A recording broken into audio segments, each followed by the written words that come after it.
OK, welcome back, everyone, to Web Programming with Python and JavaScript. So last week, at the end of last week's lecture, we talked a little bit about how we might design a web application that's designed to store data. So we looked at an example of a note-taking application where our goal was to be able to have users type in notes and save those notes so they could have a list of all of the notes that they've saved. And we found a solution that worked just by storing the notes inside of a list of strings in Python in our Flask application. But it wasn't great because if we were to ever shut down the web server and restart it again, we would suddenly lose access to all of that data. All that data would be lost. So what we're going to begin to talk about today is databases, and in particular, trying to find some way to use databases to make it easier for our web applications to store and manipulate and use data ultimately. And the types of databases that we're going to be talking about today are relational databases, which you can think of as effectively storing data inside of a table. So the example I'll keep coming back to today is thinking about trying to design a database that's going to potentially be used by an airline, for example, to store flight information. And so you might imagine that if an airline wanted to store data about flights, in the simplest of senses, they might have a table that looks something like this, where we have, for each one of these rows, each row represents an individual flight. And each flight has an origin, New York, Shanghai, Istanbul, somewhere else, a destination, and a duration in some units, maybe minutes. So we might imagine that you could design a spreadsheet, for instance, that would have 3 columns, origin, destination, and duration, and that you have one row for each individual flight, and each one of those individual flights would have an origin, destination, and duration, respectively.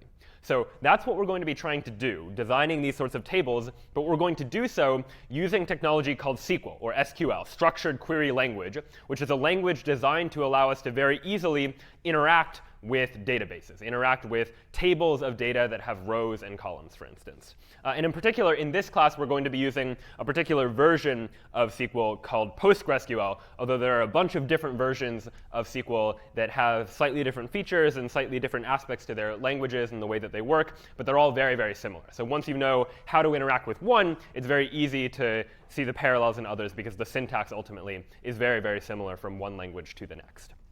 So we'll go ahead and dive right in and start just by thinking of the first thing that we would want to do once we have a SQL database, which is going to be creating a table. So when we're creating a table, we're going to need to decide what sort of data that table is going to hold. So we saw before in the table that I showed before that we had an origin column, a destination column, and a duration column for keeping track of different information about a particular flight.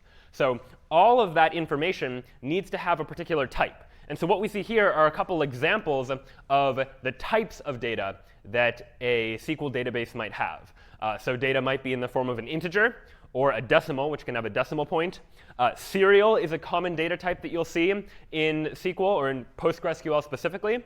A serial data type is basically just like an integer, except it counts automatically. So anytime you add a new thing or a new record into your database, it will automatically increase its value. So this will be common if I want to give each flight a flight number, for instance, where I want the first flight that I put into my database to have flight number 1, the second flight to be flight number 2, third flight number 3, and so on. Serial is a useful data type that will just automatically increase its value one at a time. Varchar is another popular data type in SQL. Varchar stands for variable length of characters. So if I wanted to store a string, just some sort of text in a SQL database, varchar is generally the data type I would use for that. And there are a bunch of other data types as well. Data types for storing timestamps for a date and a time, a Boolean value for true or false, or an enum, which is just a way of saying one of a finite number of discrete possible values that I might have. We'll focus mostly on these top 4 here, though, for the purposes of today. So now that we have these data types, we need to use them in order to actually create a database table that we're ultimately going to use. So the first thing we'll look at is the syntax for how we would go about creating a table in Postgres, or in SQL more generally. So the syntax for doing that, we'll find in create.sql. And this is an example of SQL syntax, of text that we're going to be feeding into a database, and that database is going to interpret this SQL commands and use it in order to create a table. So what's going on here? On line 1, I said create table flights. And so that's telling the database to create a new table, just a set of rows and columns, and we're going to name it flights. And then when I create the table, I need to tell the database in advance what types of information my flights table is going to contain. And so you'll see that information, one on each row. The first thing that each table is going to contain is an ID. This is a very common paradigm when designing databases. We want it to be easy to reference individual flights, to be able to say, get flight number 28 and give me some details about that particular flight. And it's much easier to say, get flight number 28 than it is to say, get me that flight that goes from Moscow to New York, for instance. And so having an ID on every single table that makes it easy to say, this is the way that I want to reference flights is often very practical. And so this ID is going to be of type serial. Recall that serial is just an integer that will automatically count. The first flight will be flight 1, the second flight will be flight 2, etc. And then primary key just means this is the primary way via which I'm going to reference a flight, that every flight is going to have a unique ID. And therefore, if I tell you ID number 28, that will map to one and only one flight. Then on line 3, I'm starting to define the other columns that I care about. What else goes into a flight? Well, it needs an origin, which for now I'm just going to represent as a varchar, just text, just the name of the place from which the flight is departing. And I can additionally specify other properties of this column. In particular, I'm saying not null. So SQL databases support the idea that a column may or may not have a value. And so in some cases, you might want it to be the case that a column doesn't necessarily need to have a value, but can have a value if you want it to. But in this particular case, if there is a flight, it needs to have an origin. And I don't want there to be a flight in my flights table unless it does have an origin or city from which it's flying out from. And so I specified not null to mean that the origin column cannot be empty. And if you try to add a flight where the origin column is empty, the database should reject that. So you can begin to enforce constraints on what the database will or will not allow by adding these additional constraints after the name of the column and the type of the column. Likewise, on line 4, I'm defining a destination, which is also just going to be a varchar for now, just text. And I'm saying that this is not null. And then finally, I'm specifying a duration. This will just be in minutes, which is going to be an integer and also not null. Every flight needs to have a duration for how long that flight is going to last. And so this is the syntax for how I would go about creating a table. So once I have a SQL database up and running, and generally speaking, in order to do this, in Postgres at least, you need to start up a Postgres server. So you can start a server up locally on your own computer, which is what I'll be doing in today's lecture. But you can also find Postgres databases that are hosted online. In particular, for the next project that you all will work on, what you'll do is you'll be interacting with a Postgres database. And that database will be living on Heroku, which is an online platform for hosting websites and databases. And you'll be able to connect to that database remotely using your computer to connect to some database that's online. But for now, I'll just connect to the database that's local to my own computer. So I'll go ahead and go into psql. It's just a command that that lets me type in PostgreSQL commands. And I'm saying lecture 3 because that's the name of this particular database. In reality, if you wanted to use the psql command with a database that exists somewhere on the internet, that database would have a URL. And information about where to get that URL will be in the project instructions. But you could paste that URL in after the word psql in order to access that database as well. So now I want to create the table inside of this database. So I'll go ahead and copy this text, this create table flights with all of those individual columns listed one after the other. And I'll paste it in here. And now that table is created. So after that semicolon, that means the end of the command, Postgres said back to me create table, meaning that it successfully acknowledged the fact that I wanted to create the table, and it created the table for me. And I can verify that if I type \d, which just shows me all of the different parts of my database that exist right now. And I can see that I have this table called flights that exists right now inside of my database that I have now just created. So that was how we might go about creating a table in Postgres. And we talked about the various possible constraints that we can place when we want to create a table and we want to define what the individual columns do. So I can specify that a column is not null, meaning that it needs to have a value. I can specify that a column must be unique. If I don't want two people to share the same value in a particular column, I can enforce that in the database by saying this is going to be a unique column. So for instance, if you are managing a database of users and every user has a username, you might want that username field to be a unique column because you don't want two different users to have the same username, for example. Primary key is just the single way by which you're primarily going to reference a table. Usually that's going to be the ID, just the integer that's going to keep counting every time, that keeps track of which individual row you're referring to. You can give columns a default value. So if most of the time your column is going to have a value of 0, you might say this column default 0 to mean if I don't tell you what to put in the column, just put in a 0 by default and only put something else in if I tell you to do that. So that can often save time. And you can also add additional constraints. Check is another constraint that you can use to say, I only want to allow values that are less than 50 or less than 100, for example. And you can begin to add more constraints on those databases as well. Questions about how to go about creating tables, or what we were thinking about in terms of deciding what types each column should have and how that process works? OK, so we've created a table, and we've created this flights table. But right now, that table is empty. It's got no rows in it, so it's not actually storing any data just yet. So let's go ahead and fix that. The next thing we're going to talk about is how to go about inserting data into a data table. So this is what the syntax for that might look like. So if I wanted to take a flight and insert a flight into my flights table, this would be the syntax. First, I say insert into, which is the SQL syntax to say I want to add data to one of my tables. After that, I specify the name of the table that I want to add to. So in this case, I'm going to add to the flights table. In the previous example, we created a table called flights. Now I'm saying I want to insert into this flights table some data. What comes next, and this could all be on one line, but for the sake of space, it's broken out across a couple lines. I've specified in parentheses and separated by commas the names of the columns that I want to add information for.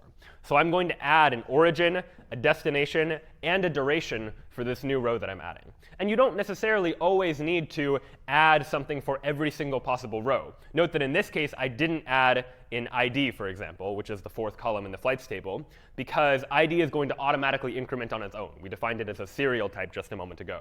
And if you had a column that allowed null values, was allowed to be empty, you wouldn't need to specify it inside the insert if you didn't want to. Or if it had a default value and you didn't specify it here, it would just go to the default value since you didn't tell it what value to take on. But in this case, I want to add a new flight to my flights table. I want to give it an origin, a destination, and a duration. And now I need to tell the database, all right, here are the columns that I'm going to add for this particular row.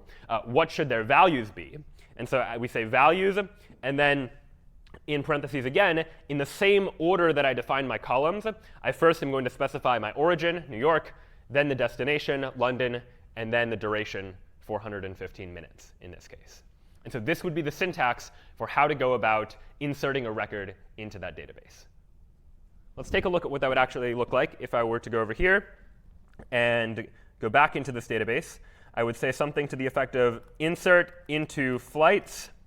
And then I would specify origin, destination, and duration. And then these values, I want to specify New York and London and 415 minutes. So semicolon, I press return. SQL says that I've now inserted that row into the database. And so now I've added a row to that table. We haven't yet looked at how to see all that data in the table just yet, but I have inserted that row into the table. And just for the sake of adding some sample data into that table, I have here insert.sql, which just contains a whole bunch of other insert queries. So these are all identical queries. Each one just says insert into flights. Here are the individual values I want to insert. And so I'm going to go ahead and copy these and paste them in here so that now I've got a couple of different flights that are inside of this database. So that was inserting values into the database. But next up is figuring out, once I have values in the database, how do I look at them? How do I see what's going on? And the way to do that is via what's called a select query. And so we've looked at create table, which creates a new table, insert into, which inserts a row into the database, so writing to the database. And select is a query that is meant for reading from a database. I already have rows in the database, and now I care about accessing those rows, figuring out what they are under certain conditions. And that's when I would go about using a select query. So what does a select query look like? Well, the simplest select query that I can run is select star from flights. Select star. Star just means select everything, meaning all columns. And then from just means what table do I want to select from, because I might have multiple tables. I ran create table once to create a flights table, but I could just as well have created multiple other tables that are stored as part of the same database. So I'm saying select star from flights, meaning select everything from my flights table. And when I press return and run that query, what I get back is all of the data that is in my table. And it looks very similar to the table that we showed at the very beginning, but this is SQL telling me that, OK, here are my 6 flights that I currently have. Each one has an ID. Each one has an origin, a destination, and a duration. I only ever added the origin and the destination and the duration. But in particular, SQL has automatically added the ID for me, since I specified the ID as a serial column. And so this gives me access to all of that data just by running that select query. Questions about inserts or selects in terms of what we've seen so far? All right. So let's look at some of the other types of select queries that we can run. So select star from flights is the first query that we saw. So if our data looks something like this, with 6 different flights, each one with an ID, origin, destination, and duration, select star from flights is going to give me back all of that data, where this light blue just means all of this data is information that you'll get back. And you saw when I ran that query a moment ago, this is exactly what happened. All of this data was displayed back to me and handed back to me from the database. But oftentimes when I want to query for data inside of my web application, it's not the case that I need all of the data all at once. In fact, that'd be probably quite a lot of data, especially if your web application starts getting big and starts getting a lot of data in it. So what I'd likely want to do is only select the things that I care about.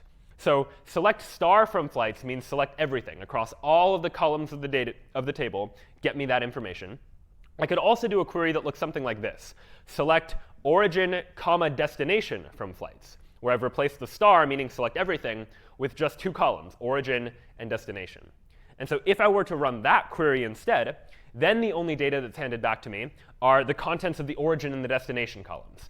So I don't care about what the ID of the flight is. I don't care how long the flight is. I just care where am I flying from, where am I flying to, and I'll get back that data for all of the flights that are inside of my table. And so it's easy in SQL to manipulate the data in the table to get back only the information that you want just by specifying in the query what information it is that you actually care about. If you only care about 2 columns, no need to select everything. You only need to select the columns that you actually want to get back. There are other ways to modify our queries as well. So select star from flights. Star, again, means select all of the columns. But I can add this where clause. And the where clause is going to allow me to, instead of restricting what columns I'm selecting, restrict what rows I'm selecting. So normally, select star from flights would give me back all of the rows inside of my database. But chances are, if my database starts getting big and I have a lot of different rows inside of my table, I don't want to necessarily select every single row every time I make a query. I only care about selecting particular rows that I care about in this particular instance. And so if I say select star from flights where ID equals 3, as you might reasonably guess, what that's going to do is instead of giving me back all 6 of the rows inside of my table, it's only going to take row number 3, and this is going to be the only row that's handed back to me from the database. Questions about that where clause so far? That where clause doesn't have to be just a number. It could be of any type as well. So I could say select star from flights where origin equals New York. And that's going to go through the database, find me any flight that's flying out of New York, and only hand me back that information. So I ignore all the other flights that aren't coming from New York, and I'm only getting these 2. And you can imagine that being practical if you're actually running an airline's web application and someone is looking for flights out of New York. Rather than query for every single flight and show all of that, you would only want to query for the flights that are flying out of New York, for instance, and only give back that data back to the user. So you can also, in addition to specifying equality, use the where clause to specify an inequality. So in this case, select star from flights where duration is greater than 500. What that's ultimately going to do for me is to say I want to select from flights, but only where this duration column is greater than 500, giving me back only the longer of the flights that happen to be part of this database so far. And so those inequalities are supported as well. And I can also use Boolean logic, ands and ors, to manipulate my queries as well. So in this case, I've said select star from flights where destination equals Paris and duration is greater than 500. And as you might reasonably imagine, the only row that's going to return here is row number 2, because the destination is Paris and the duration is greater than 500. And even though there are other flights that are duration over 500 or have a destination of Paris, those aren't selected because I only want to select ones that meet both criteria. And just as we can use an and inside of a Boolean expression in SQL, we can just as easily use an or inside of that expression. So I can say select star from flights where destination equals Paris or duration is greater than 500. And now all 4 of these are going to be handed back to me. This one because it satisfies both of the criteria.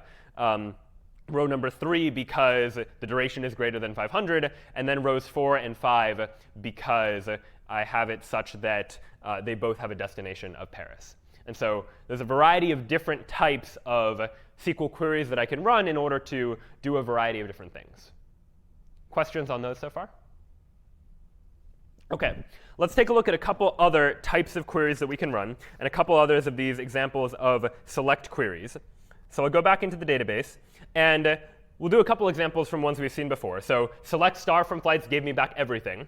If I only care about maybe the destination and the duration, I could say select destination, comma, duration from flights. And that gives me back only those 2 columns, for instance. And then I can begin to restrict things. Select star from flights where destination equals Paris.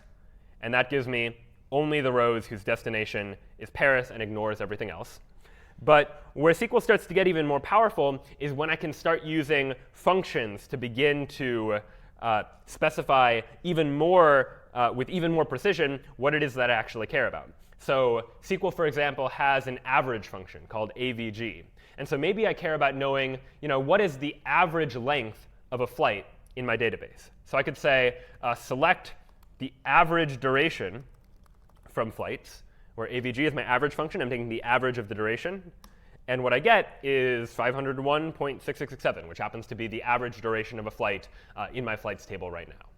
And this is still just a select query. It just happens to have a function that's modifying one of the columns. I'm modifying the duration column. But I could add a where clause to this, for example. I could say select the average duration from the flights where the origin is New York. So that will only give me the average length of a flight from New York, for instance. And so you can begin to take these pieces and begin to put them together in order to construct more interesting queries. Another particular popular function is the count function, which just counts how many rows that are returned from the database. So I could say, for instance, select count star from flights to mean select all the rows from flights. That's what select star from flights would do. But instead of giving me back all the rows, just give me the count of the number of rows. Tell me how many rows are in my table, and that will give me back 6.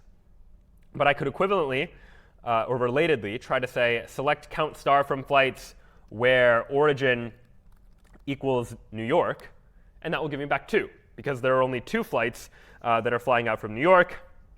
And likewise, if I were to type in flights from origin as Moscow, there's only 1 of those flights. And so count can be used in order to figure out how many entries inside of my table have this particular property. And so that can often be very, very useful as well. Questions about any of those things that we've seen so far?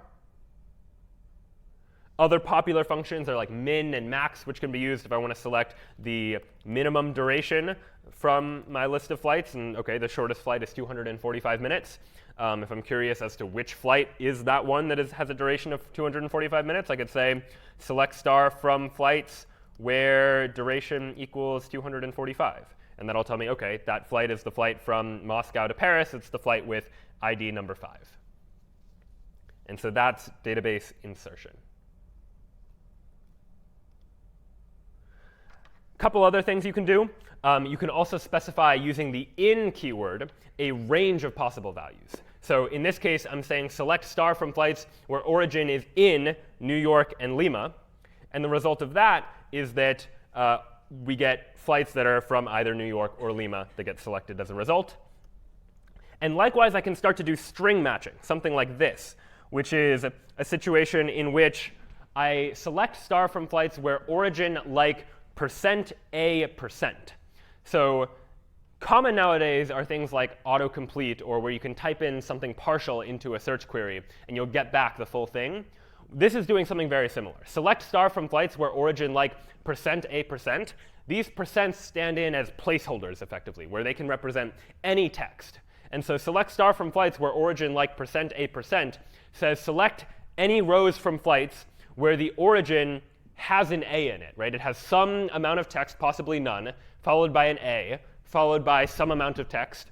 And the result of that is that all of the things that have an A in it are going to be returned back to the user. And you can imagine this being helpful if you have a database of information that you want a user to search through. And they might search for, ultimately, a substring of the actual text that's contained inside of the column. But you can use that information using a like query as opposed to origin equals something to say, find me all the things that match that thing that the user typed in, even if it's only a substring of the total thing. And so that can be useful as well. And so we looked at some of these functions, sum and count and min and max and average, that can be used as well. All of these are just different ways of selecting data, of specifying which columns we want to select, of specifying which rows we want to select, of restricting what rows come back. And ultimately, that is insertion of data. Question? Yeah? Yeah, so the last query that you executed, I guess my question is, can you execute, not a query, I mean a function. Can you execute a function in the where clause? So the last query that you executed, you did it in 2 different queries. You got the min, and then you looked at the value and put it in a second query. Could you have done that in 1 query? Good question. So the question is about whether we could consolidate some of these multiple queries into a single query. We can, and we'll take a look at ways to do that in just a moment. So that was selection of data and how we would go about reading data from a database. But what happens if we need to change data that's already there, right? So that might be the other common use case, that I have data, I know how to insert data into the database, I know how to read data from a database. What if that data needs to be updated or changed? So that is where the update query is going to come in, where that is going to allow us to take data inside of our database and modify it in some way. And here's what that query might look like. So the query will start with the word update, which is just the SQL keyword to say I want to update some data inside the database. Following that is the name of the table that I want to update, in this case, the flights table. Then I say set duration equals 430. I'm setting the duration of some row to 430, or possibly multiple rows. And where is telling me which rows I want to update. So in this case, I'm saying update the flights table, set the duration to be 430 minutes, but only do that for columns where the origin is New York and where the destination is London. So any other columns that don't meet that where query are not going to be set to 430. If I omitted these 2 rows altogether and just said update flights, set duration equals 430, what that would have the effect of doing is changing every single row in my table to have a duration of 430, which is likely not what you want in this particular case. So the where clause is very important for specifying these are the only rows that I actually care about modifying, that I actually care about editing as I go about updating that table. Questions about the update query? Yeah? Is there a control Z? SQL does not have a control Z. However, one common paradigm you'll see as databases start to get bigger is the idea that you always want to keep database backups around, that you always want to take a database and have some second copy of it, such that if something goes wrong on the main database you're using, you can always restore it. And if you begin to use databases in production environments, so Amazon Web Services, for example, offers as one of its services a relational database just like this. And it offers built-in ways to help you keep backups of your database such that if you mess something up like this, you can have some way of going back to what you had before. Good question. So we've been able to add data into our tables. We've been able to query for data from our tables. We've been able to update data in our tables. The last thing that we might reasonably want to do is delete data from our tables, take a row and just get rid of it entirely. And the keyword in SQL for that is quite logically just called delete.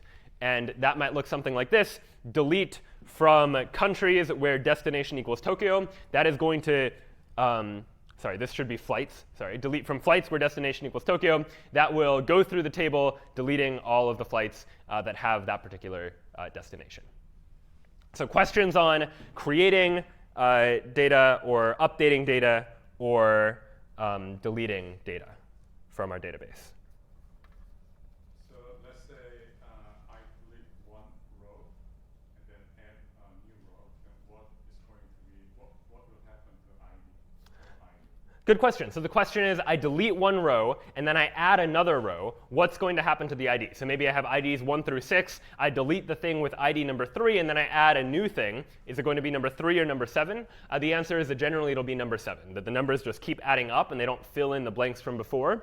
As we'll see in a moment, there's good reason for that. And the reason has to do with the fact that because we will oftentimes want to represent relationships between tables, which we'll soon see, it can often be very, very helpful to be able to know that if I had the thing with ID 3, nothing else will ever have that ID again. Everything else will always have a later ID, even if I go back and delete that data.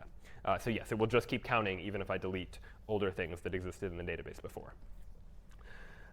So other clauses that could be useful, and here we'll get into answering your question about how you might be able to group multiple things together. So let's say I wanted to select all of my flights, select star from flights. And right now I'm getting back 6 results. But you might reasonably imagine that I don't want to get back all of the results, especially if the table is large. I only want to get back a couple. And so there is a keyword called limit, which means I only want to get back a certain number of results. So select star from flights limit 2 is going to mean get all the flights, but only give me back a maximum of 2 rows. And so I only get back 2 rows from there. But of course, this is probably more useful if this data is ordered in some way, right? I don't really care about getting the flight with ID 1 or ID 2, but I might care about, for instance, getting the 2 shortest flights in my table, for example. And so I would want some way of sorting this table by a particular column. And the way to do that is via the order by keyword, which is one that will prove quite useful if you're ever trying to get a sorted list of your data and only extract out parts of that. I can say select star from flights, order by duration, and I'll say ASC for ascending, although strictly speaking that's optional in this case. And what I get now is rather than all of the flights in the order that I inserted them like they were in before, now I get them in order of duration, with the shortest flight at the top, Moscow to Paris, 245 minutes, and the longest one, Shanghai to Paris, 760 minutes, all the way at the bottom. And so if I only wanted to get the 3 shortest flights in my table, I might say select star from flights, order by duration ascending, limit 3, and that only gets me the 3 shortest flights in my database. And just as there's a keyword ASC for ascending order, there's also DESC for descending order that gets me all the flights starting with the longest one and going down until the shortest. Questions about any of that? Yeah? Can we use the rollback commit to reverse the transaction? Good question. Can you use rollback and commit? Yes. We'll talk about how you would go about committing changes a little later. But yes, you can roll back changes if you make changes and realize they aren't the changes that you wanted to make. That's similar to the Control-Z type of feature, but you have to tell the database that you are starting a quote transaction and then start adding to that transaction. But we'll talk more about that in just a moment. Is there any tool I can use for this PostgreSQL, like a tar? Good question. Is there a tool for like interacting with the database? Yeah, great question. So there are a couple different ways that you can go about interacting with the database. One is via the command line like we're doing now, where I'm just typing in SQL commands directly into pSQL, which is a program that lets me run commands in the database.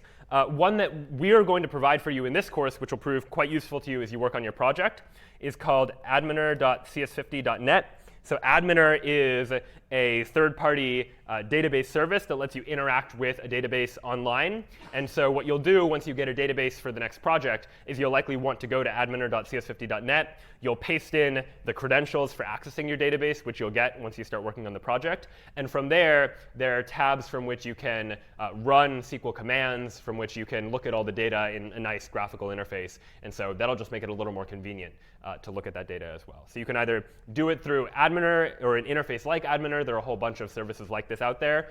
Or you can do it via the command line. Or as we'll see later today, we'll find ways of using our Python code to be able to interact with our database such that we can have a Flask application that itself is running SQL commands and interacting with the database as well. But we'll see all that in just a moment. Good question. So a couple of other things I want to say about how you can go about selecting data. We were talking about how to go about performing what might ordinarily take multiple queries, but combining them into a single query. Let's say that I wanted to find out what are the most popular places from which people are flying. So I say select star from flights. I see New York, Shanghai, Istanbul. What are the most common origins of flights? Well, I can run a query like this. Select origin and count star.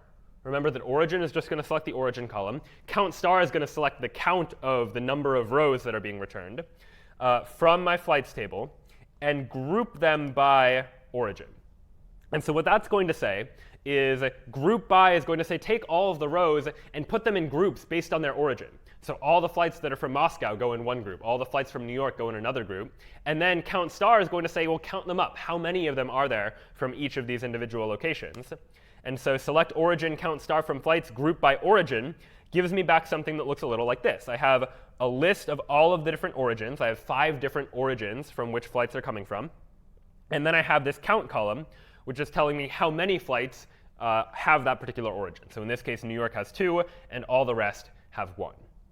And so what if I wanted to select only the origins that have more than one flight going out of it? I want to select the popular places from which people are flying. And my definition of popular in this case is it's going to be a flight that has, or a location that has multiple flights coming from it. So I can say select origin, count star from flights, group by origin, same as before. But after a group by, you can optionally specify what's called a having clause, which is similar to a where clause, except it follows the group by. So I group by origin, but I only want to select those origins that have what particular property? Well, I want to select the ones that have count star greater than 1. So to break down this query, it's a little bit long. I'm selecting the origin. Just this is going to be a list of locations. Count star, this is how many flights are from that location, from my flights table. Grouping them by origin, this is how I get all the New York flights together, for example, and all the Lima flights together. And then having count star greater than 1 is going to mean I only want to get the origins that have a count of greater than 1. And so the only thing that I get back from that query is New York, which in this case has 2 flights coming out of it. So that would be how I might do a more complicated query to get back particular information that I care about. Questions about how that worked? OK. Next up, we're going to talk a little bit about foreign keys. So a foreign key is going to be a way that a method that we're going to use in order to connect multiple tables together. And so SQL is often called a relational database. And it's called a relational database because one thing that makes it quite powerful is the ability to take multiple different tables and relate them together in some way. So you imagine that I have a flights table, for example, that's got an ID, origin, destination, and duration, just like we had before. But you might imagine that as my airline application gets a little more complicated and I add more features to it, I might start to need more out of this application. I might, for example, want to keep track not only of the name of the place I'm flying from, but I might care about the airport code of that particular location. So I've just picked out a representative airport code from each of these individual cities. And so New York, I've picked JFK, and each of these different origins has an origin code, and each destination has a destination code to tell me which specific code represents the airline that I'm flying out of or flying into. But now, as this starts to get more complicated, you can start to see some of the potential design improvements that we could make to this table. In particular, notice that I've repeated a whole bunch of data. For instance, I specified here New York, JFK, and here is also New York and JFK. And therefore, there's a lot of redundancy here.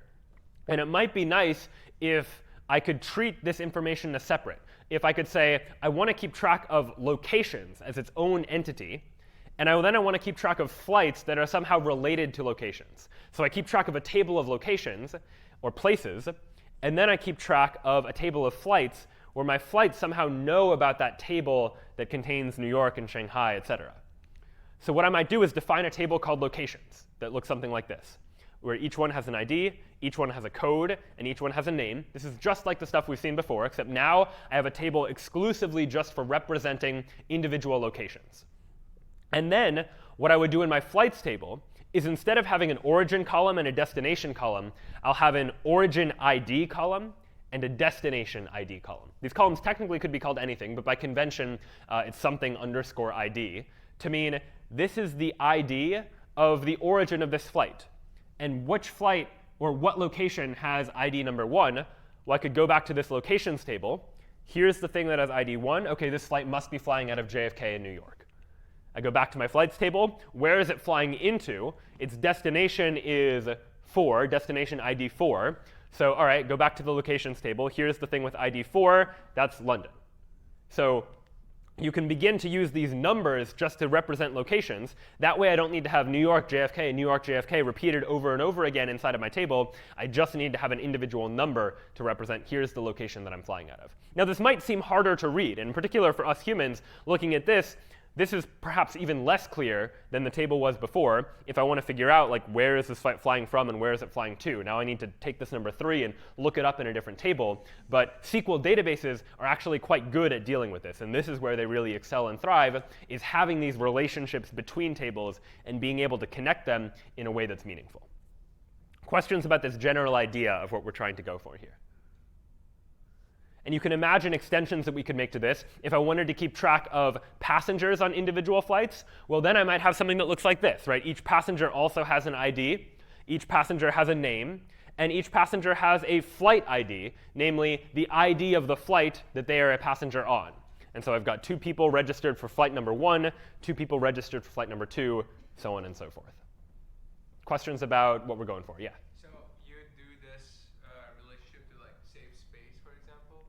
It can be used. So the question is, why would we be using this relationship? Certainly, we can be using it to save space, because now I don't need to, if I have long pieces of text, I don't need to have them appearing multiple times throughout the table. I can just have it appear in one row and then reference it by a number in some other table. And the other advantage is that it helps to keep things organized. In particular with passengers, you can imagine if we only had this flights table as we had it before, where all of the flights had origins and destinations, it would be pretty tough now to, in this same table, keep track of passengers.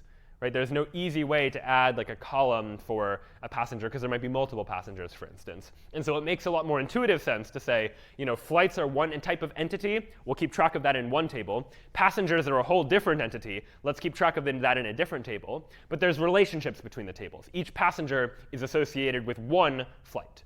And so that's what the flight ID on the passengers table is ultimately going to be used for. Good question. So let's take a look at how that might actually work in terms of how we would go about creating foreign keys. And a foreign key is just a fancy way of saying we're referencing the key from a different table. So my flight ID column is referencing the primary key of that flights table. So what I might do is create a table, and I'll call it passengers. And my passengers table will have an ID, which will be a serial primary key, just like the other table. It'll have a name for who the passenger is, and that should be text varchar, not null in this case. And then finally, a flight ID, which is going to be an integer that references the flights table. In particular, flight ID is going to be an integer that is going to reference the ID of whatever is in the flights table. So I'm linking these two tables together effectively. And so now I've created that table as well. So I'm going to go ahead and I have a couple of these insert lines. These insert lines are just going to add a couple passengers into my table. So notice I'm inserting into passengers, inserting a name and a flight ID, and their values are just their name and the ID of the flight that I'm adding them to. So I'm going to insert all those. And now if I select star from passengers, you'll notice that I have 7 rows. Each one of them is an individual passenger, and each one is an individual flight ID. And so I can see, OK, let's say I wanted to know what flight is Alice on. So I could say select star from passengers, where name equals Alice. And I get, OK, Alice is on flight ID number 1. And so now I want to say, OK, what's flight ID number 1? Select star from flights, where ID equals 1. OK, Alice is on the flight going from New York to London. And that would be my answer. But in order to do this, I had to do 2 queries. Right? I first queried the passengers table to say, what flight number is Alice on? And then I queried the flights table to say, all right, which flight has ID number 1? And it would be nice if I didn't need to do 2 queries, if I could join these 2 queries into one. And in fact, in SQL, you can, using a special type of syntax called a join. And joins are very useful once you start dealing with multiple tables, because what a join allows you to do is take 2 different tables that are related in some way and group them together in one when you try to select from them. So what might that look like? Well, what I'm going to do is I want to select now from my passengers table and my flights table simultaneously. And in particular, I want to select from those tables under certain conditions. I want to select maybe the origin of the flight and the destination of the flight and the name of the person that's flying. So origin and destination are both columns of my flights table. Name is a column of my passengers table. These are two different tables that I'm selecting information from now. So I'm going to say, OK, let's select this from my flights table. But I want to join this with my passengers table. So I'm selecting the origin, destination, and name. Those are the columns I care about from the flights table, joining that with the passengers table.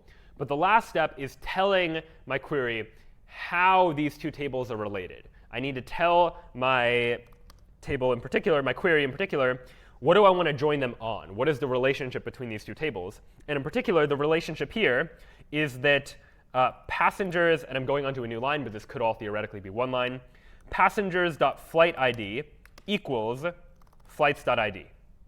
So I'm joining the flights and the passengers table and saying join these two tables together, and here's how they're related. If you take the passengers table and get the flight ID column, that should match the ID column of the flights table. And so I press return, and this is what I get back. I get back Alice on the flight from New York to London, Bob on the flight from New York to London as well. And so I get back all of these rows from two different tables that have now been matched up, that have been grouped together into a single table.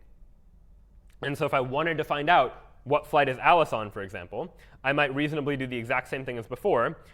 Select origin, destination, name from flights, join passengers on passengers.flightID equals flights.id, where name equals Alice.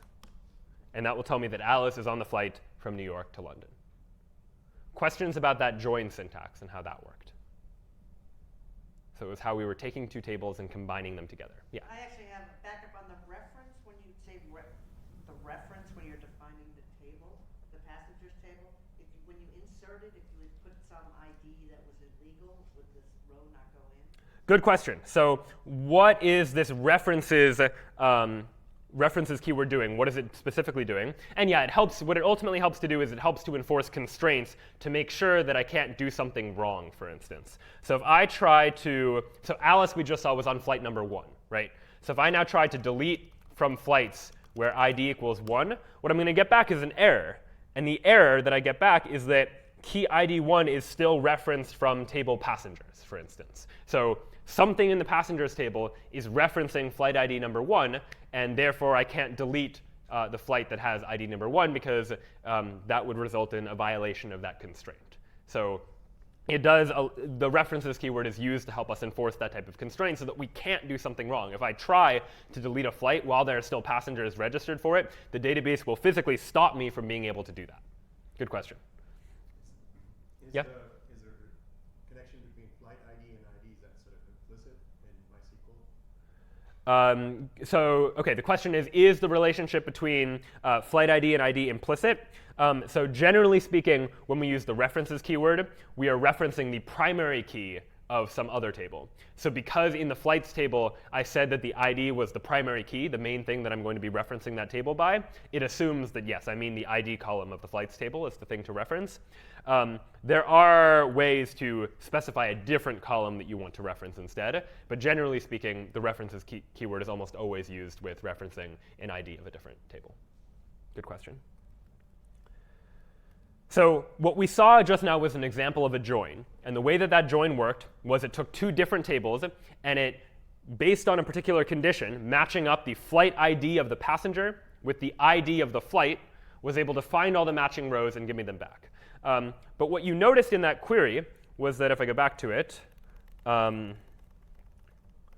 what I get back are only the matches. In other words, I get back only the origin and the destination and the name, where there was a match between the name of the passenger and the flight itself. But there might be flights that have no passengers, for example. And so there are different types of joins. The join we just did was called an inner join. And in SQL, when you just specify the word join without specifying what type of join, it assumes that you mean an inner join. In other words, only get the things that match. You also have the option of doing what's called a left join. So what left join is going to do is it's going to take the table on the left, in this case the flights table, and it's going to make sure that all of the rows in the flights table are included in the final result, even if they don't have a match. So if I left join flights and passengers together, what I get back is this. which is the first 7 rows are the same as before. It's the result of that direct matching. But I also get back the flights that didn't have a match. In particular, Moscow to Paris doesn't have any passengers on it. Istanbul to Tokyo doesn't have any passengers on it. But I still get those rows back as well. And likewise, there's an equivalent right join that selects all of the things from the right table, even if there are no matches on the left table, where the left table is just the one that comes first. So those are different types of joins, and those can be used in order to help to combine data coming from different places. A couple other things we'll say about SQL, and then I'll take a brief break. So joins, we talked about different types of joins. Another thing that's frequent in databases, especially as databases get large, are indexes. And what an index is you can think of an index like an index in a book, for example. It's an easy way that if I'm looking for something, I can quickly reference something else. And so what you can do in SQL is add an index to a particular column to say that if I'm going to be referencing flights by their origin a lot, it might be helpful if I had an index of the origin of all of my flights. Some way that I could very quickly say, if I want to look up all the flights from New York, I just go to New York in my index and look up all the flights from New York and make that faster. So I can create an index on an individual column, and the syntax for that is just create index followed by the name of the index, which can be an arbitrary name, and then what table and what column you want to create an index on. And what that will do is it will speed up anytime you try to select from that table based on that particular column. So if we have this way of creating an index that just makes it easy to look up a particular value from a column and go to it immediately, or go to it much more quickly than you could otherwise, why wouldn't we just create an index on every column? And can anyone think of reasons why we might not do that just to every column? Yeah? Instead of creating a new table under the hood, Be- with the primary key being the column that you mentioned, would it take a lot of space maybe? OK, great. So space is one potential concern. That creating the index does, in fact, take up space. And the other potential concern is time. That while creating an index on the origin column, for example, of my flights table, might make it faster to look up a flight by its origin. If I want to look up New York, all flights from New York, I can easily look that up. What it'll do is it'll actually slow down things like updating data or inserting data. Because if I now insert a flight from New York, for instance, it's not as simple as before. I can't just insert the flight into the table. I need to insert the flight into the table and then go into the index and update the index so that if I look for New York again, I'll be able to find it more easily. So it's a trade-off there, and just one to be mindful of, that as data gets big, it can often be helpful to add an index to your table in order to make it faster to look up that data. But the trade-off, the cost there is A, space, but B, some time in terms of the time it takes to update that data or insert that data as well. One final thing we'll take a look at before we take a brief break are nested queries, when we try to combine multiple queries together into one beyond just what we've seen before. So we saw before we had a flights table with each column ID, origin, destination, and duration. We had a passengers column where each passenger has a name and a flight that they're associated with. So if we look at a query like this, this is a relatively on the more sophisticated side of queries that we've seen so far. Select flight ID from passengers, group by flight ID, having count star greater than 1. Any guesses as to what that query is going to do? It's all syntax we've seen before, but take a moment to look at it, think about it. What is this query going to do when I actually try to run this on the passengers table, which is right here? So each passenger has an ID, a name, and a flight ID. Thoughts on what will happen? Yeah? Select passengers with more than one flight. Good thought. So selecting passengers with more than one flight is very close, although not quite. Other ideas? When they want flights that have one. Exactly, yeah. So what we're doing, since we're grouping by flight ID, we're saying take all the passengers that have flight ID number 1, put them here. Take all the passengers that have flight ID 2, put them here. Group them based on their flight, and then count them up. And so in particular here, we're going to only be selecting flight IDs when that flight has more than one passenger on it. And so the result that I'll get is a table that looks something like that, because flight IDs 1, 2, and 6 are the only flights that have more than one passenger on it.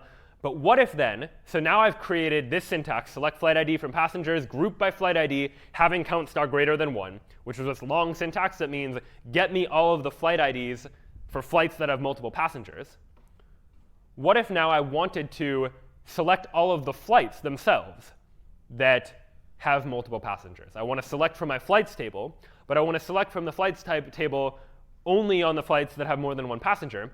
Well, I can begin to nest these queries within each other. And this is where SQL starts to get a little more complicated. I can say, well, if this is the query that gets me all of the flight IDs that have multiple passengers, well, let's try this query instead. These two lines are the same, but wrapped in parentheses.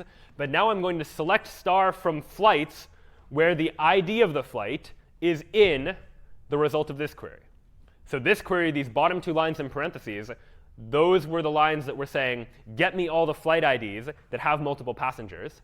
And this top line up here is saying, select everything from flights, all the columns from flights, as long as the ID of the flight is in the result of this query, where this is the result of the query.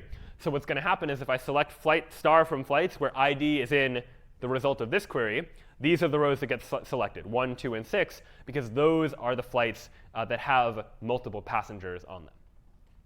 So if this starts to get confusing, I usually recommend just breaking it down into one query at a time.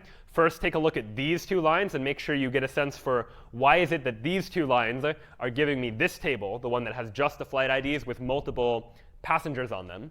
And once you have that in mind, if the result of this is just 1, 2, 6, then this big query is really just saying select star from flights where ID is in 1, 2, and 6, where the ID is one of those three, where we got those three based on running the second query. And so SQL allows you to nest these queries together to begin to do more complicated things, to combine multiple queries into one, to get really just the data that you care about by relating multiple tables together. We'll take a quick break, and when we come back, we'll talk a little bit more about SQL and dive into how we actually use this inside of a web application using Flask. OK, welcome back. So right now what we'll do is we'll take a step back from the syntax of SQL. We looked at how we would go about creating tables and inserting rows into tables, selecting rows from tables using a whole variety of different syntaxes, including joining multiple tables together. And we'll talk about a couple of security considerations that should be going through your head as you think about how to interact with databases. And after that, we'll dive into actually using SQL to build them into the Flask web applications that we started building last week and see how we can use SQL to leverage them to be quite a bit more powerful. So the first thing that we want to talk about is SQL injection. And so the context for this is imagine that you're running some website, and that website allows users to log in. You've got some form on your website that has a username field and a password field, as many websites do that just let a user type in a username and password and log themselves in. Now start to think, once a user submits that form, what sort of SQL command might you be running in order to verify whether or not that user is actually successfully logging in? How might you go about doing that? If you had imagine you had a table that had all the users in it, that had usernames and passwords, for instance, what type of query and what would it look like? Yeah, it's going to be some kind of select query where I'm probably selecting from the database. In fact, it might look something like this. Select star from users, where username is, and I've highlighted this in yellow to mean this would be just substituted in for whatever they type in. Username is their username, and password is password. And so you might imagine that if the user typed in their username and password correctly, well, then there's probably going to be a row somewhere in that table that has a matching username and has a matching password, and therefore the select will return that row. And if the user didn't input valid credentials, either because the username didn't exist or the username did exist, but they typed in the wrong password, then the result of this query would be that no rows got returned. Of course, in reality, the query probably doesn't look exactly like this. For security reasons, most databases will not store the actual password of a user and will instead store a hash of the password, but more on that a little later.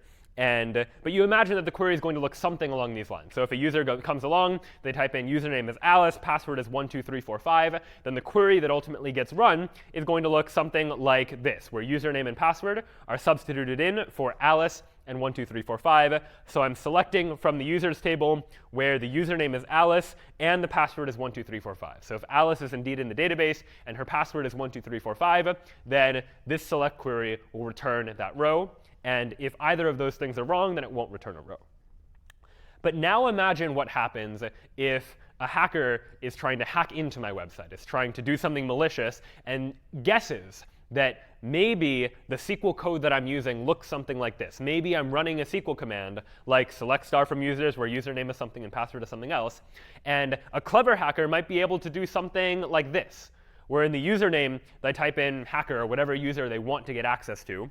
And in the password, they do something strange. They type one single quote or single quote 1 single quote equals single quote 1. Now this seems sort of strange. Why would anyone ever type this in as the password? But let's go back to the SQL query and look at what actually happens now when we try and take this username and password and try and run it through our database. Well, what will happen is we select star from users, where username is the username and password is password. And if we plug in hacker as the username and 1 single quote or single quote 1 single quote equals 1, well, the result of this as interpreted by SQL might reasonably be select star from users, where username is hacker, or whatever username the hacker is trying to get access to, and the password is 1, or the string 1 equals the string 1. Well, of course the string 1 equals the string 1. Those are the same thing. So it doesn't even matter what this password is. It's still going to return back to the user with that matching row, even if the user didn't get the right password, which in this case they didn't. And so this is an example of what we call SQL injection. What happens is if we're not careful about the way that we run our queries, and we let some user potentially input arbitrary SQL commands, they could potentially take over what SQL code is running just by allowing the user to type something in and using that input directly inside of a SQL query. And so in this example, SQL injection can be used to get access to someone else's user account. But you might imagine an even more malicious situation. You could imagine that we talked before about how if you do like an update something from a particular table and you don't specify what's being updated, it could just update all of the rows in the table, or likewise you could delete all the rows of a table or delete a table altogether.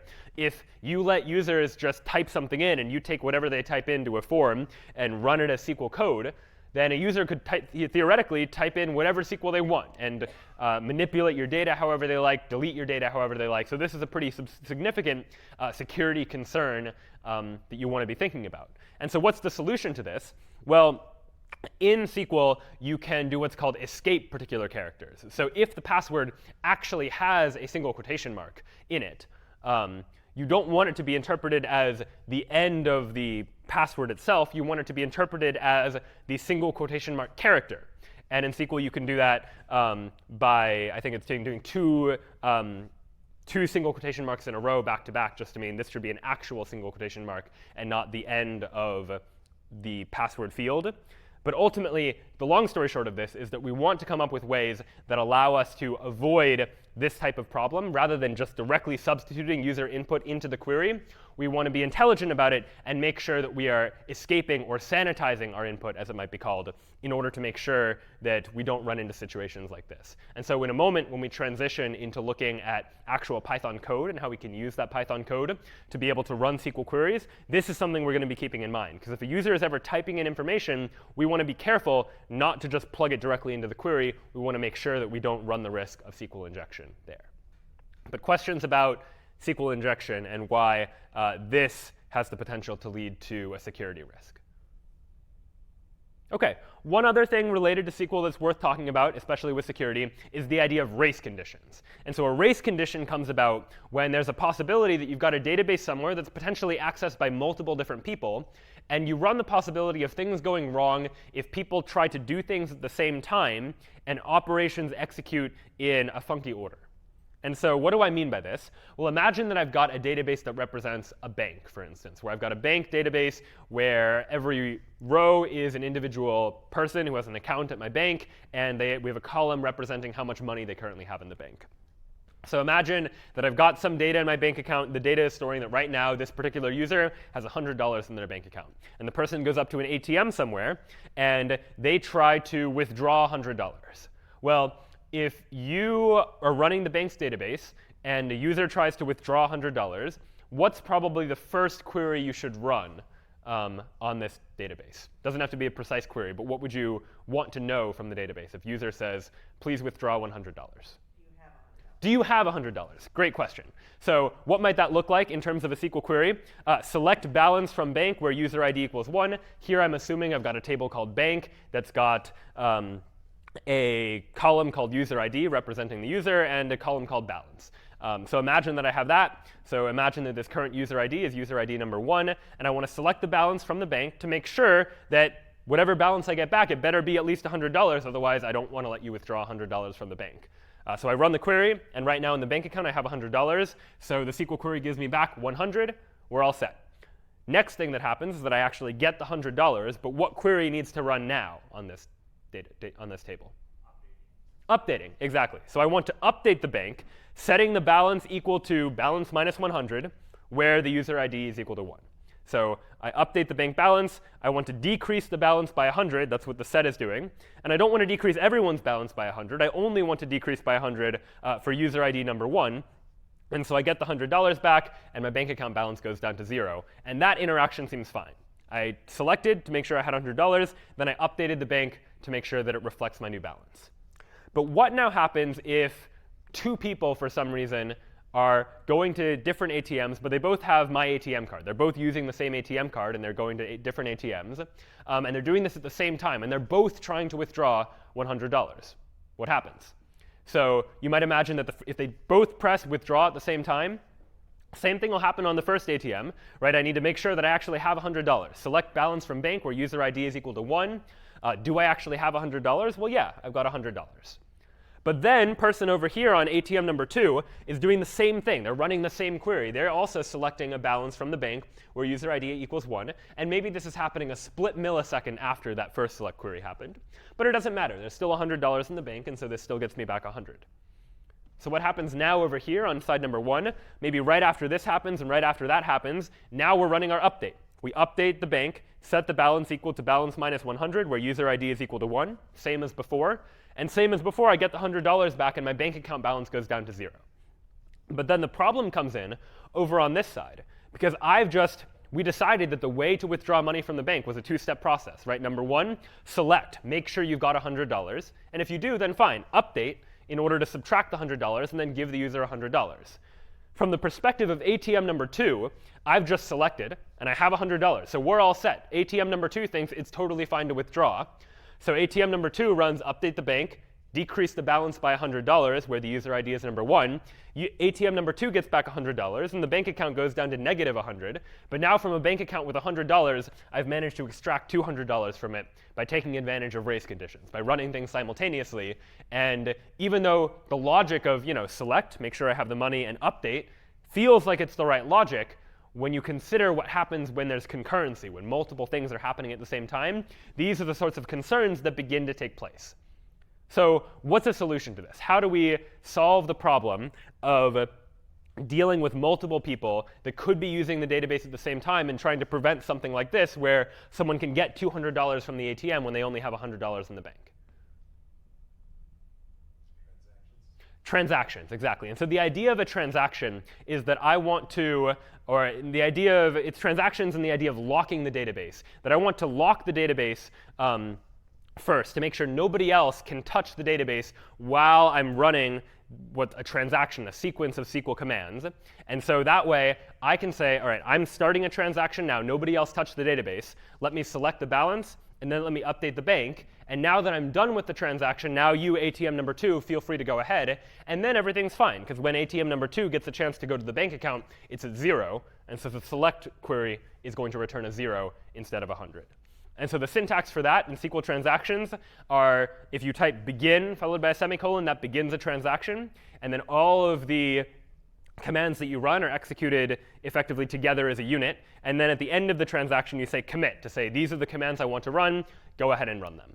And so that is a way that we can begin to group these things together. So the idea of race conditions, the idea of SQL injection, these are just good security considerations to be taken in mind as we start to approach designing databases that are ultimately going to go into our web applications. But now, how do we actually take these databases and put them into our web applications? Last week, if you recall, we explored Flask, which was a micro framework written in Python that let us pretty easily get a web application up and running in Python that had a whole bunch of routes that we were able to use in order to direct users to different pages depending on what site they visited. What we'd like to do now is bridge the gap between Python and SQL to allow our Python code to be able to run SQL commands on databases. And so what we'll be using for that is a popular library called SQL Alchemy. SQL Alchemy is a Python library that is used to connect Python and SQL, to connect these two worlds and to allow Python code to be able to run SQL queries.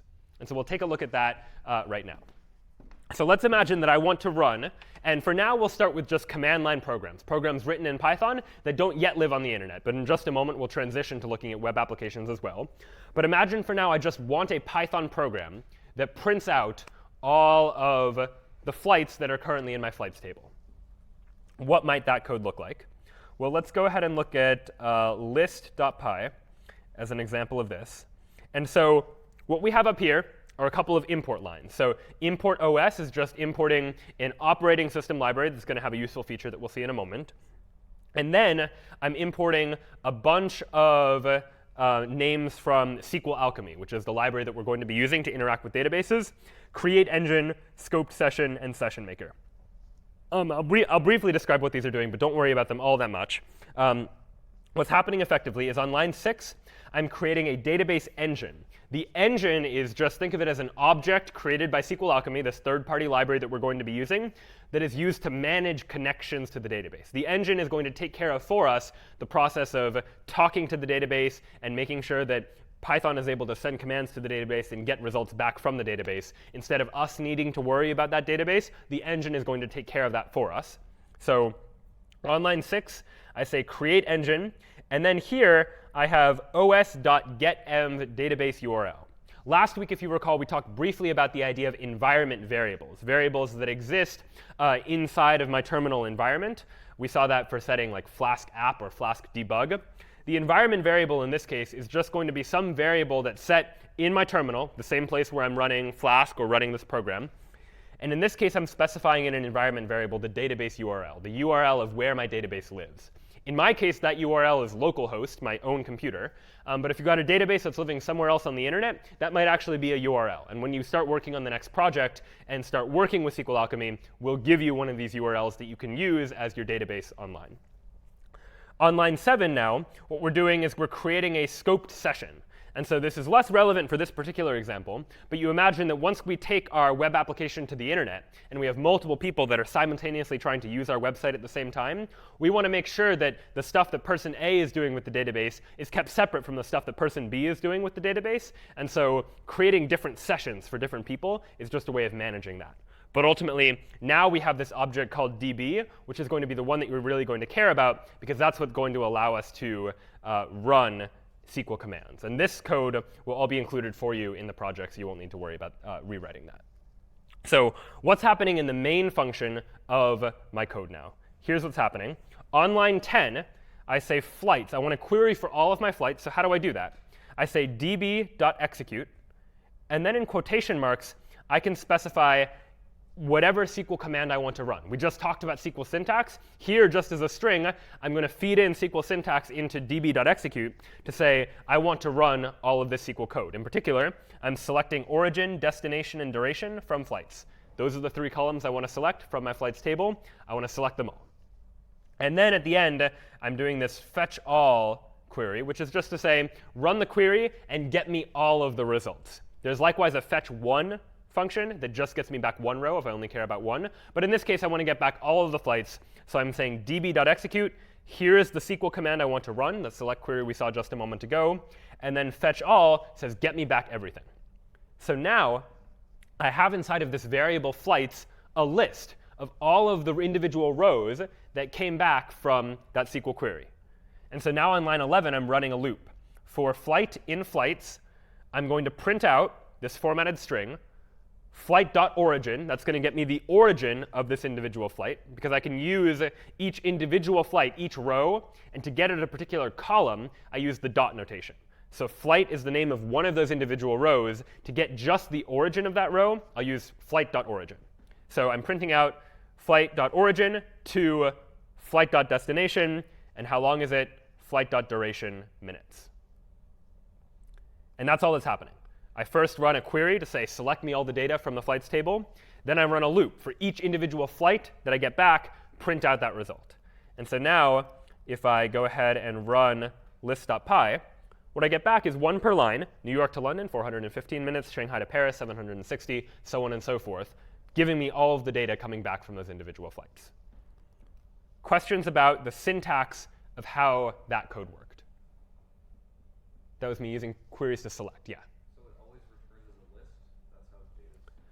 Does it always return as a list? If I use this fetch all command, that is how I get it back as a list. Fetch all says, get me back all of the results from the query and give it back to me as a list of all of these individual results. Good question.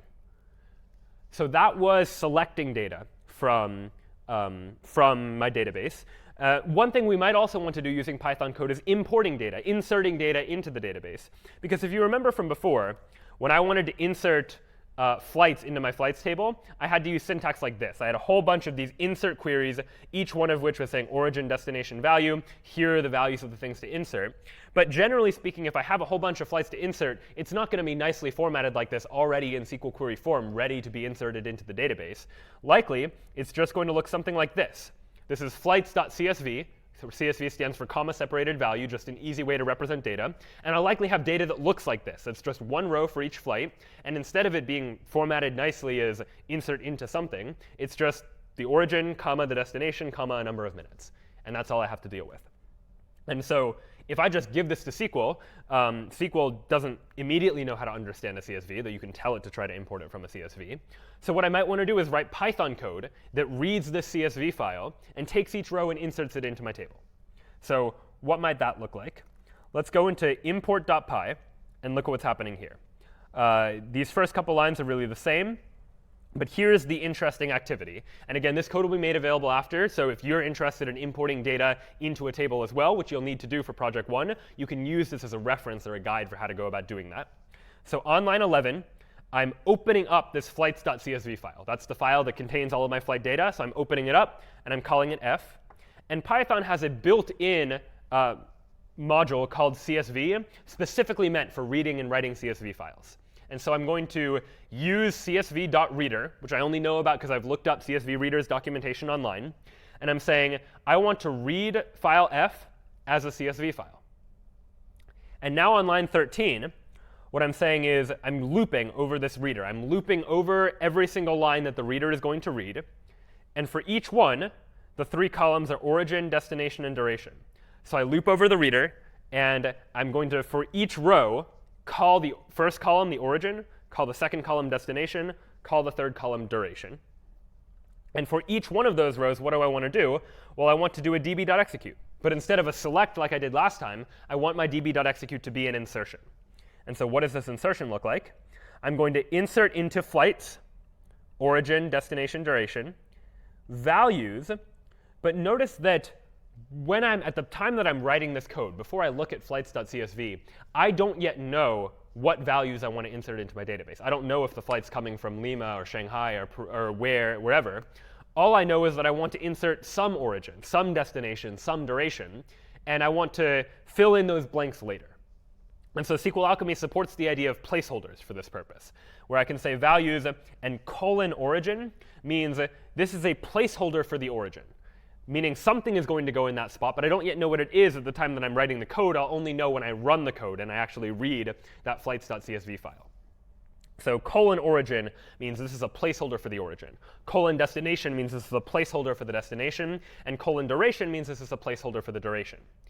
And then to fill in those placeholders, what I do immediately after it, this could be one line, but I've broken it up into 2 just for clarity. After a comma, I'm providing a Python dictionary, which is this right here, that tells the query what to fill in to each of those individual placeholders. So in the origin placeholder, fill in origin, where this origin is this variable over here that I read from a row of my CSV. And likewise, I'm filling in the destination placeholder with this destination, and the duration placeholder with whatever the variable duration is. And if it makes it clear, I can just call this like O and destination and duration, just to signify that these are just variable names, the things after the colons. They're whatever variables I'm using. But these things in quotation marks, these are the placeholder values that I'm filling in for. This origin, destination, and duration correlate with this origin, destination, and duration. Those are the placeholders. And then immediately after it, I specify, all right, now fill things into those placeholder spots. And then afterwards, I'm just printing a line that says I added a flight from origin to destination lasting duration minutes, just so I can keep track of that for myself. And then at the end, SQL Alchemy automatically does this kind of transaction thing for me. It automatically says, you know what, let's assume you want to group all your actions together. And then at the end, you better just say you want to commit those changes. And so at the end, I need to tell my database db.commit, meaning save the changes that I just made.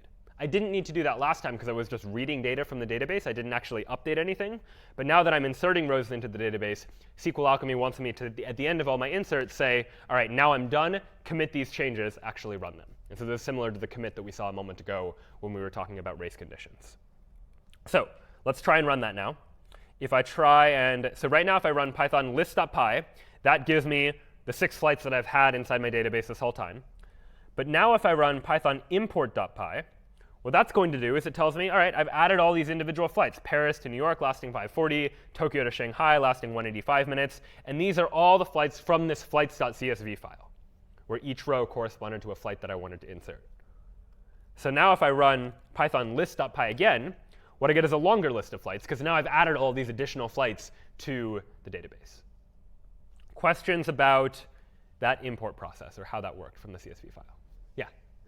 Is it synchronous? Is SQL synchronous or asynchronous, whatever? Good question. Is SQL synchronous or asynchronous? In what context do you mean? Like if you did this DB commit, if you didn't do the transactional strategy with other things, if you do like a really long SQL query, and then someone else does a really short one, if you start that query, will no one else be able to access your database? Oh, good question. So what happens if you have a lock on the database, you're running things, but someone else is running something short? Generally speaking, if you've locked the database, nobody else can get access to it. So they cannot get in there while you're in the middle of running those individual queries. Repeat that? If you don't lock it, then there's no guarantee on what order things are happening in. So something else could theoretically come in and run commands as well. Yeah? So once you do the .execute, does that lock the database? Good question. So what happens after I run db.execute relative to db.commit? I don't actually start running these commands until the db.commit happens. What happens is that effectively SQL Alchemy is keeping track of all the changes I want to make, and it's not until I run db.commit that we actually go ahead and run the actual queries in the database to make those changes. Good question. So this is the code that will allow me to import. The result of that is that I've imported all of these flights here. And so now let's look at something a little more complicated. Let's look at an example where I want to do a combination of multiple different types of queries all happening within the same Python program. We'll just look at this briefly. This is passengers.py. And what this is going to do is it's going to give me a text-based way of looking up what passengers are on a flight. And so I'll just briefly go over at a high level what's going on here, and then you can look at this in more detail later. But effectively what's happening is that in my main function, the first thing that I do is execute this command, select ID, origin, destination, and duration from flights, meaning get me all the columns from the flights table, save it inside of this flights variable, this list, then loop over that list, and for each row in my table, for each element in the list, go ahead and print out that flight data. Flight ID, origin to destination, lasting duration minutes. So that will do much like we did in the list example, just print out one thing per line. But now let's imagine we want a program that lets the user say, all right, flight number 5, tell me who's on it.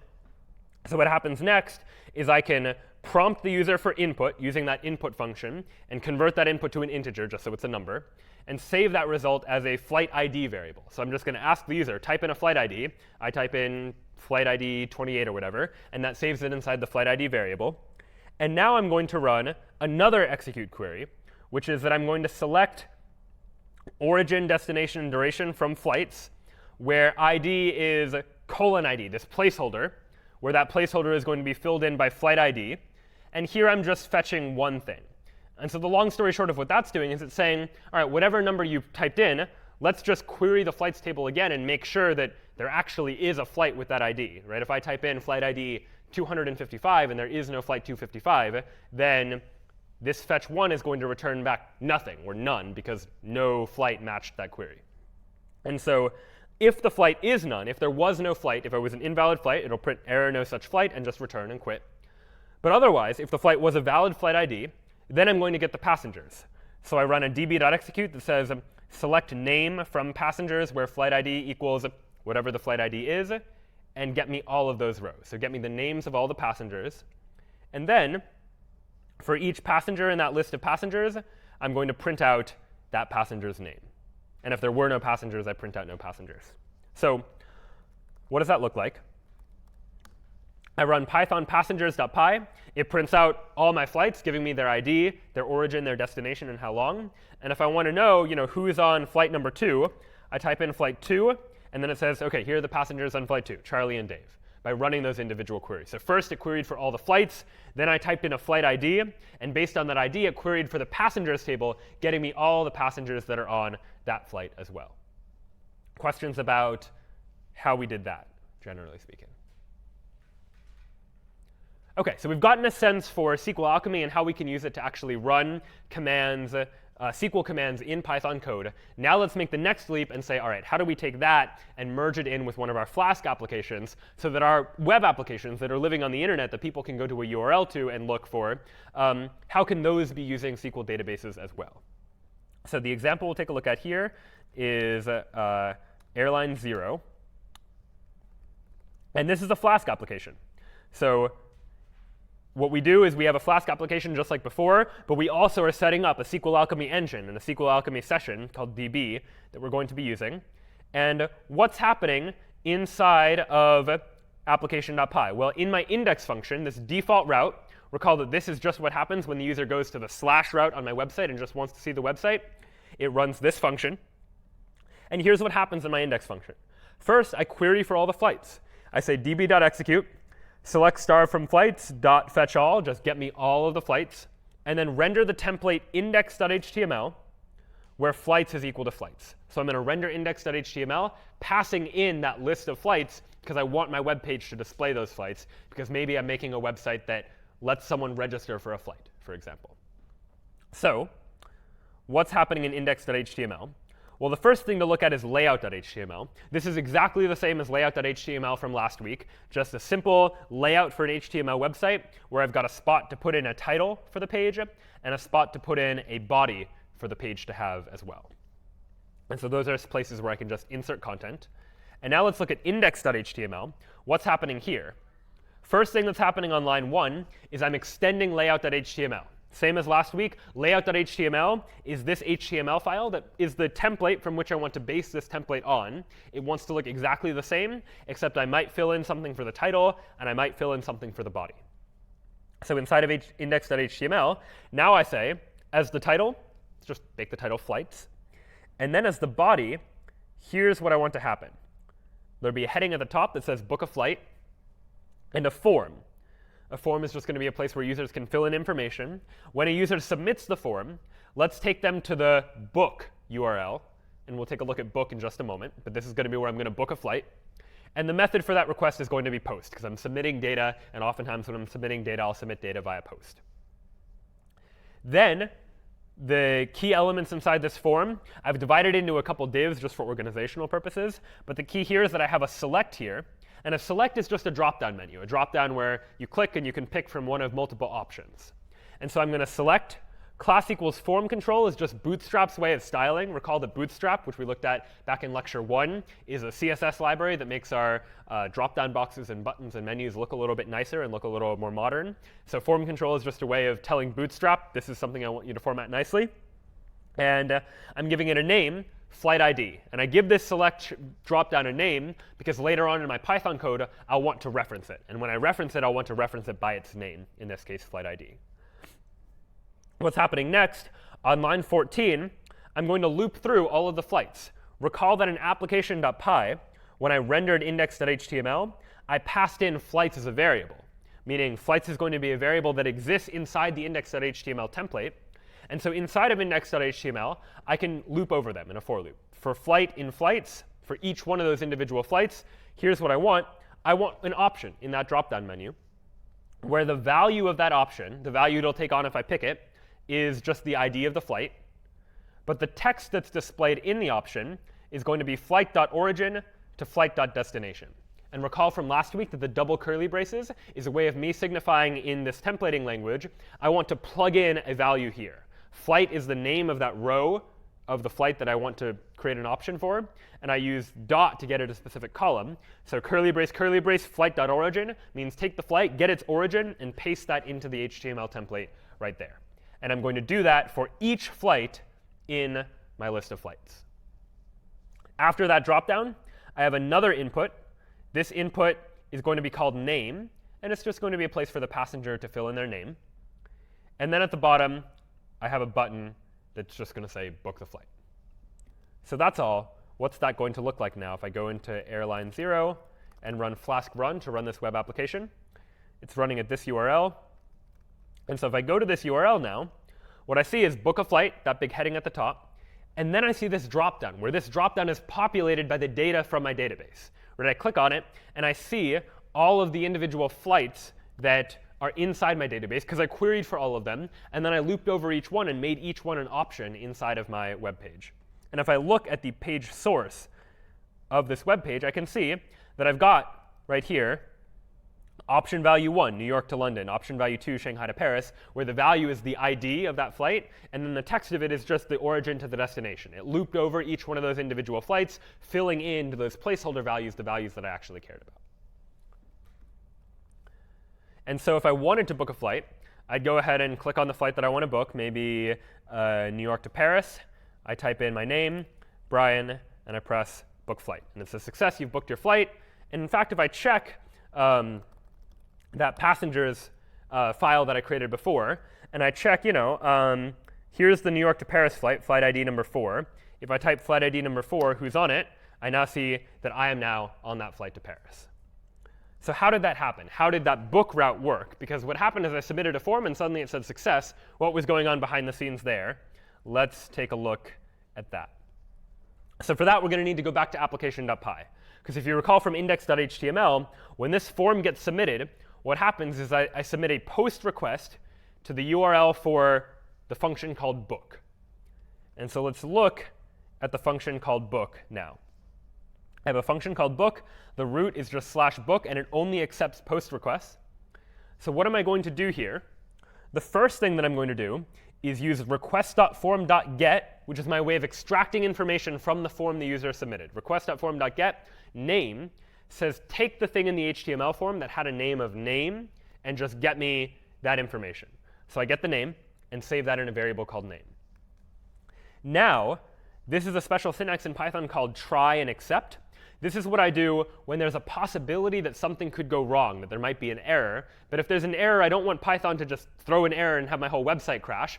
I want to handle that error and deal with it in some way. So what am I trying to do here? Well, I'm saying take request.form.get flight ID, whatever that flight ID was, and recall that in index.html, this select drop-down menu, I gave a name of flight ID. So that's how application.py knows this is the select drop box that I'm referring to. So get that result and try to convert it to an integer. If there's a value error for some reason, in other words, if for some reason someone tried to book a flight not to flight ID 1, 2, 3, or 4, but to flight ID foo, or just some word, something that's not an integer, rather than have my whole website crash, which would probably be bad, let's return something nice. Let's return error.html saying invalid flight number, where the message is invalid flight number. And all error.html is a nice error page that also extends layout.html. The title just says error. There's a heading that says error. And then I fill in, using those double quotes, whatever the message happened to be. And so for a generic way to represent an error message, I can create this error.html. And if I want to represent any error now, I just need to return the template error.html, saying here's the message to fill into the error page, in this case, invalid flight number, for instance. So now I have the name. Now I have the flight ID. And now all that I need to do is run a couple of SQL queries. So if you tell me that I want Alice to book flight number 5, the first thing I probably want to do is make sure flight number 5 actually exists. Make sure flight number 5 is a real flight. So let's make sure the flight exists. If db.execute, so I'm running another SQL query, select star from flights where ID is plug in an ID here. What ID do I plug in? Well, I want to plug in flight ID, that variable that I extracted earlier. .row count is a special SQL alchemy feature that just says, how many rows did you get back? How many rows were returned from this query? And so .row count == 0 is just going to say, all right, well, that means no flight, 0 rows, had an ID of this flight ID. So what should I do if that's the case, if there were no matching rows? Well, let's also, again, return error.html, this time saying message, no such flight with that ID. There is no flight that has that ID. Sorry, you can't register for it. Now, finally, we've made sure that the flight ID is an integer. We've made sure that flight ID exists. Last step is to run that insert query to say we've got a person, we've got a flight, let's put them into the table. So I run db.execute, insert into the passengers table. What columns do I want to insert? Well, I want to insert their name, and I want to insert their flight ID. What values? Well, I didn't know yet at the time of my writing the web application. I don't know who is going to register for a flight, what their name is going to be, what flight they're going to register for. I just know they're going to register for something. And so I put these placeholders here, and then I substitute in name for name and flight ID for flight ID. And when I do this placeholder syntax, as a good note, SQL Alchemy will take care of for me automatically the problem of escaping the characters that might cause race conditions. So long as I'm using this placeholder syntax and then using this dictionary to say plug in these values, SQL Alchemy will take care of avoiding those race conditions by escaping any potentially dangerous characters. As opposed to if I just did values like plus name to just join multiple strings together, that would not be safe against race conditions. Because if there were a single quote and some other potentially malicious syntax in the name, that plugging it right into the query just like that would result in me running that query. So you want to be careful never to directly run potential user input into the database unless you're either sanitizing the input yourself or you are using this placeholder syntax that SQL Alchemy gives to us. So we insert the passenger into the database. We commit those changes to say, yes, this is the change I want to make. And then I return the template success.html. And all that success.html is another template that extends from the same layout. The title is success. And in the body, I say success, you have successfully booked your flight. And the result of that is that if I now go back to my web application and I say, you know what, let's take this Hong Kong to Shanghai flight, and I type in my name and I book the flight, it'll say success, I've booked my flight, and I'm now registered for that flight.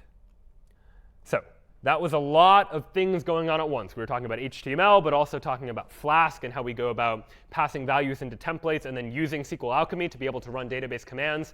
What questions do we have about that and how any of those moving pieces fit together? Yeah? Should we be using a try-catch for the db.commit too? Good question. Should you be using a try-catch for db.commit? Certainly that's not a bad idea. In fact, it's probably a good idea from a design perspective to put a try-catch in the db.commit, because if for some reason something goes wrong as I try to run my SQL commands and there's a problem that gets encountered and that will throw an error, rather than have my website crash, it'd probably be nice if instead it just gave me some sort of nice error message in response to. Another thing that you could also do to deal with that is have a global error handler for your Flask application. So Flask supports the idea of if there is an internal server error inside the application, then return some specific template. And so if you've ever run into like internal server error on a website, that's likely because some part of the code, there was some error in the code, something the programmer didn't anticipate that resulted in something going wrong.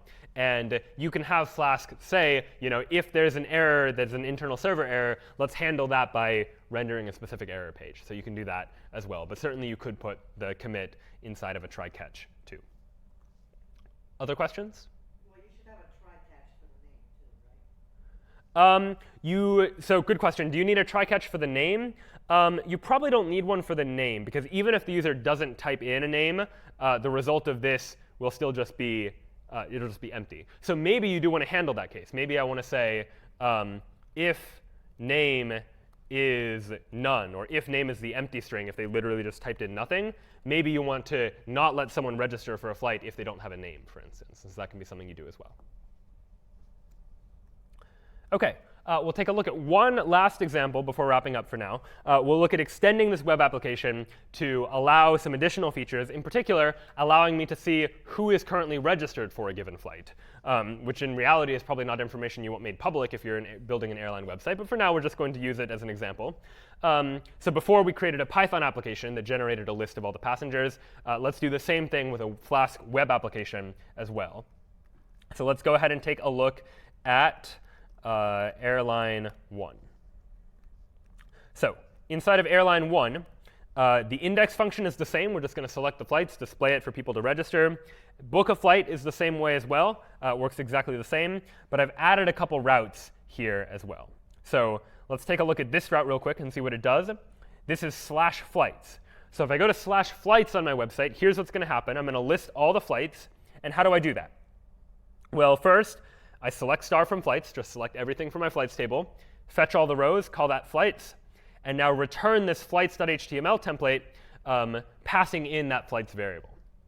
So what's happening in flights.html? Well, the title is going to be flights. Again, it's extending from that same layout file. I'm using that same layout file for all my HTML files to avoid the need to redundantly repeat that HTML over and over and over again. Then inside the body, I have this heading that says all flights, and then a UL. We're calling that UL stands for unordered list.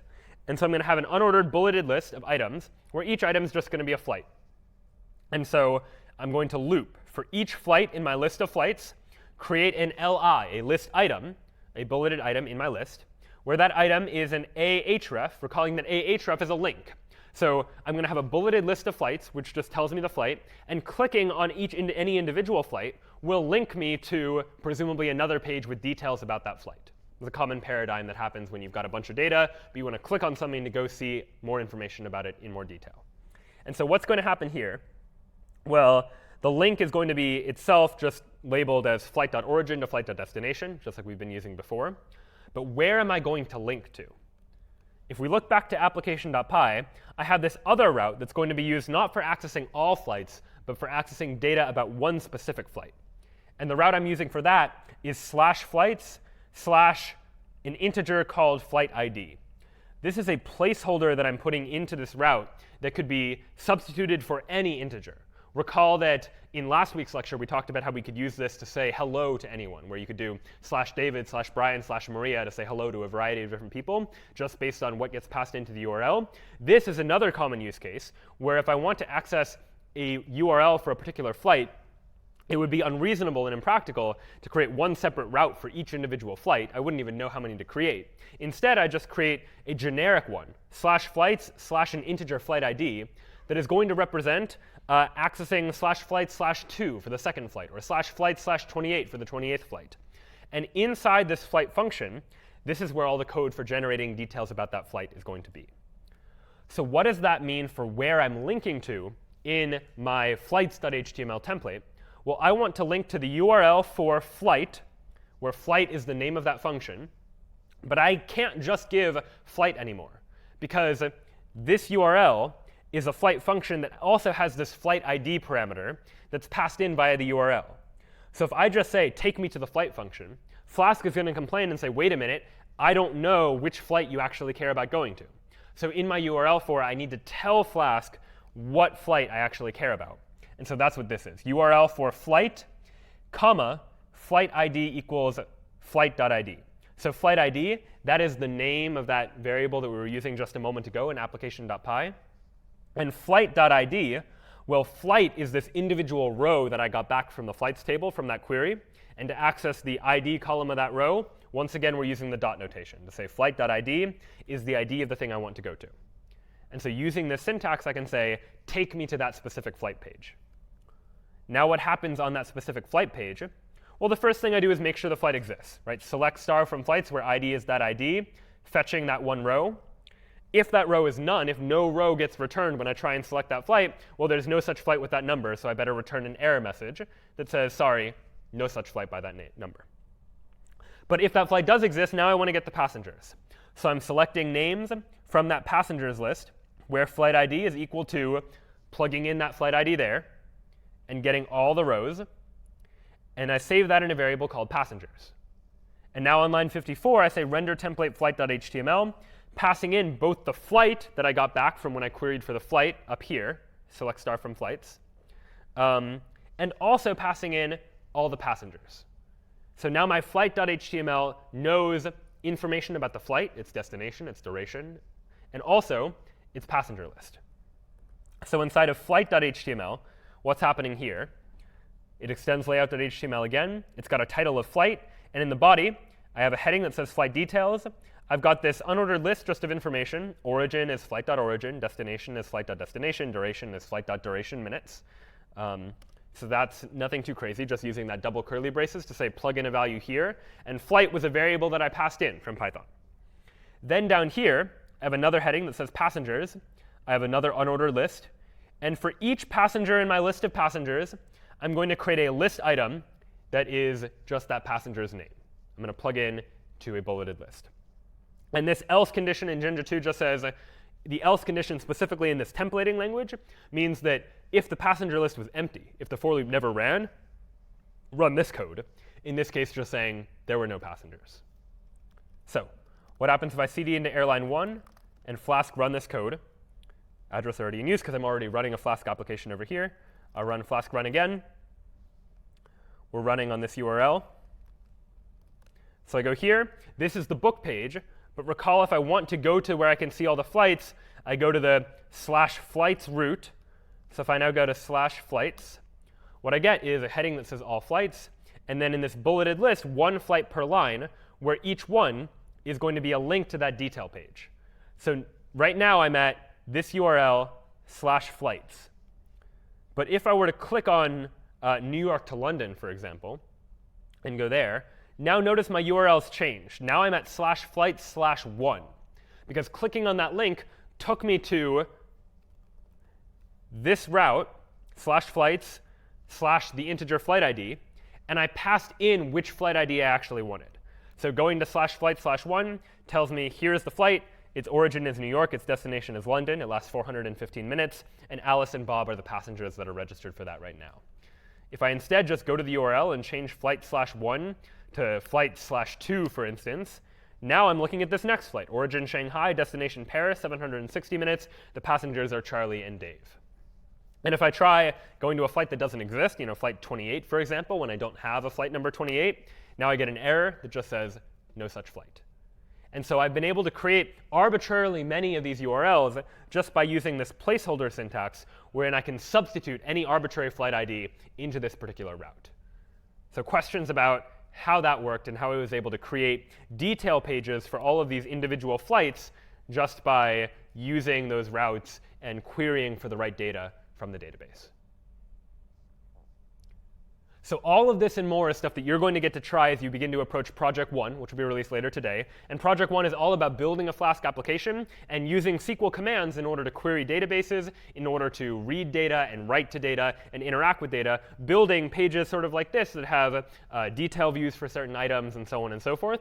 And so more information on that to come with Project 1. But for now, that's SQL. And next week, we'll dive into even more depth about how to interact with databases, and in particular, how to go about using and creating APIs, or application programming interfaces, that let us interact with data in an even more useful and programmatic way.